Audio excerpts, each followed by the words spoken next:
Oh, hey, you probably know that scrolling through social media for hours is not good for you. That's obvious, right?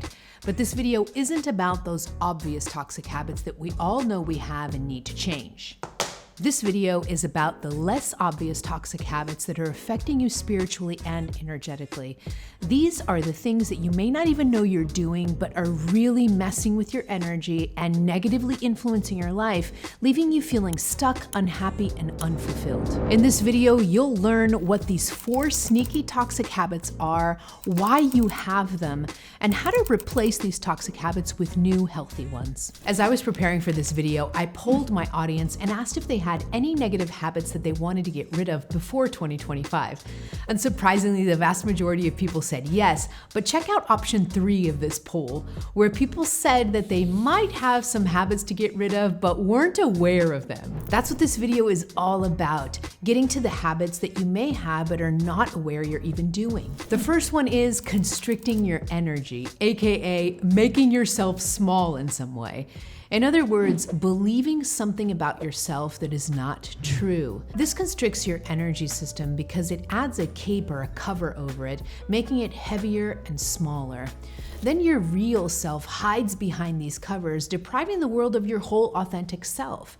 And make no mistake, the more you hide behind these covers and make yourself small, the more stuck and unhappy in life you are, because your soul wants to be free and powerful here on earth. No one plays small on purpose. We all do this throughout our lives in some way, and it's usually because we have trauma, past life wounds, or even societal programming. So how do you change this? Because playing small is such an insidious habit that we often do in many small ways without noticing, I've put together a worksheet for you that includes 5 journal prompts and a powerful doodling exercise. This worksheet will help you discover in what little and big ways you make yourself small, and how to break free from the dense energy covers this habit has put over your energy system. Click on the link below in the description box of this video to download the free worksheet after watching this video. But here's one journal prompt from that worksheet to help you get started. Think of a recent situation where you felt the urge to express yourself fully but held back. What situation was this? How did you feel? And why did you hold back? You can use this journal prompt for any situation that you can remember in your life where you made yourself small. The more you explore these small and big situations, the more you will understand where your patterns are coming from. And once you're clear, you can decide to let the smallness go and step into your power. The more you decide to let go of the small and big instances where you play small, the more those heavy covers come off of your energy system, and the lighter and more powerful you will feel. Your energy system goes from small and heavy to filled with light and expansive, and what an amazing feeling this is. Now on to habit number 2, leaving your mental plane open. And what the heck is the mental plane? It's one of the many layers of your aura, the electromagnetic field that surrounds your physical body like an egg. The mental plane or mental body is the layer of your aura associated with your brain and mind, and it's in this layer that all thoughts from the universal mind are captured and then registered at the level of the human mind. People who are spiritually awakening have auras that become more open and sensitive, and this is great. There's nothing wrong with this. We want to be open and sensitive, perceiving spiritual and subtle energy easily at the level of our auras and our bodies. But the flip side of this openness is that when we are unconscious about this openness and don't work with it properly, it could be tampered with, especially by the shadow realms. Now, a little side note here, because some people freak out when spiritual teachers talk about shadows or dark energy. This is nothing for you to be afraid of, and it has nothing to do with Hollywood horror movies, okay? Shadows are just spirits and energy that lacks light. It's very dense, and the only way that it knows how to exist is through fear and other lower level emotions like rage. Shadows are a part of the diversity of the universe, and just like there are amazing light beings like archangels, angels, and ascended masters who vibrate in a really high frequency of pure love, there's also dark beings and lower level entities that vibrate at a frequency of fear. When you're sensitive and have an open mental plane, these lower level entities can easily come in and tinker with this layer of your aura because shadow knows that the best way to incite fear or lower level emotions in you is to manipulate your thoughts. One of the things my spirit guides have always told me is that shadow cannot force you to do anything because they can't violate free will, but they can mess around with your mental plane and stir up some negative thoughts that you can mistakenly think are coming from you. Here's a story from my own family to show you how this works. This is my Aunt Eva, and she's a healer too and a highly sensitive being.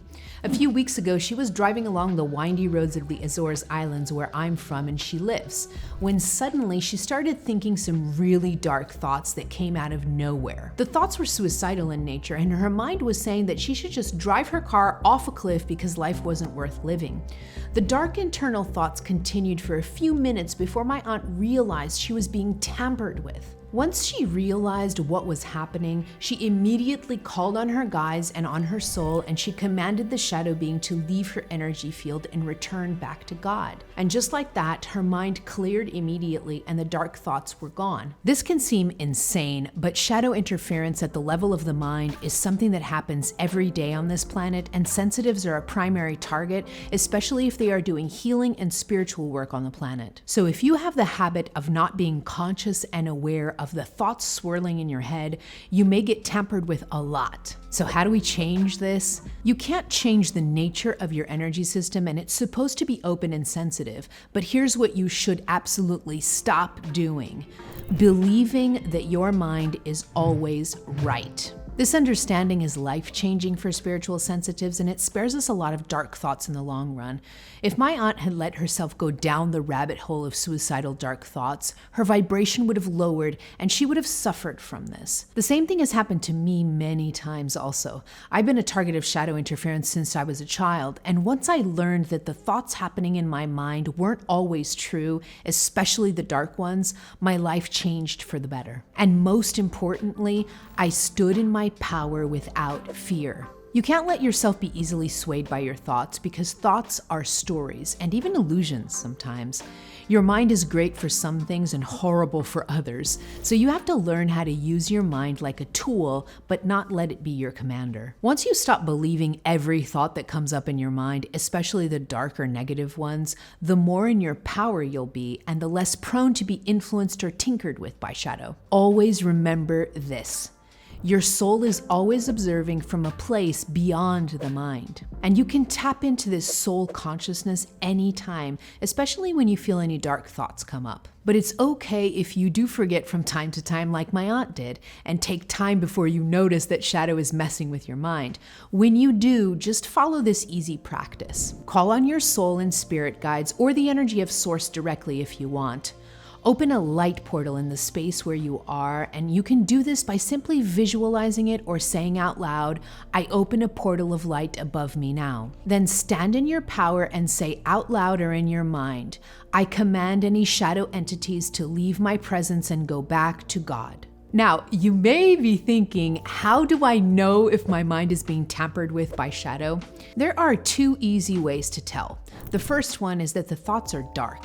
They're really heavy and negative to a point where it feels like you have a demon in your head. The second one is that the dark thoughts come out of nowhere.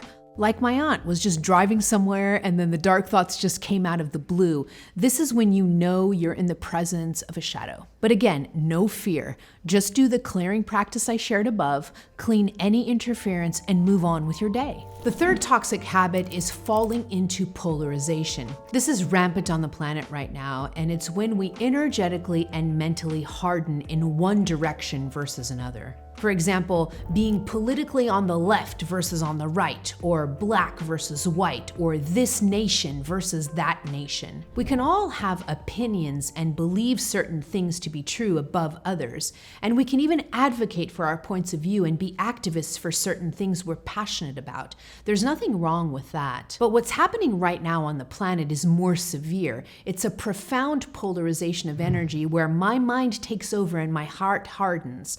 Suddenly, I'm not able to listen to others and they're not able to listen to me. There's no compassion or care to understand how others think and what they believe.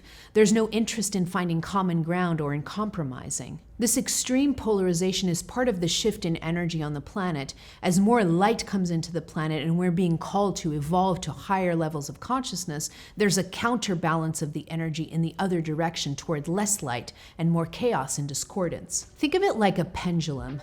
On one side of the pendulum, we have light and ascension and unity consciousness. And then on the other side of the pendulum, we have darkness and chaos and duality. When the pendulum swings to one side, it comes back and swings to the other side in equal proportion until eventually it finally rests in the middle. So polarization is like a pushback in energy that happens when big shifts occur inside of us and on the planet. But if you fall into this polarization, you end up contributing to more chaos on the planet and you close your heart off, suffering terribly in the process. Because without our hearts, we're not fully human because we can't feel love or compassion. We're essentially dead people walking. Now, how do we change this? It doesn't mean that you can't have opinions or believe strongly in something, but here are some tips that can help you avoid getting stuck in extreme polarization of energy. Remember the Buddhist edict of walking on the sword's edge. This is a beautiful philosophy of walking the middle ground, of not falling into the temptation of holding your beliefs or your views or your opinions too strongly that you close yourself off from listening to others and how they see the world. Learning to listen with an open heart is a skill that is sorely needed on the planet right now. Being able to listen to others, to hear their side of the story, to learn from their experiences. And the essence is always this: committing to keeping your heart open. I know this is not always easy, and I'm the first one to put my hand up and say that I fail at this many times. But when I feel my heart closing, I take a deep breath and I recommit again to opening it up, even if I have to do that 1,000 times a day. When you keep your heart open, you don't just bring more love and compassion for others into the world, you also put yourself into a higher vibration where you have access to something called a higher timeline.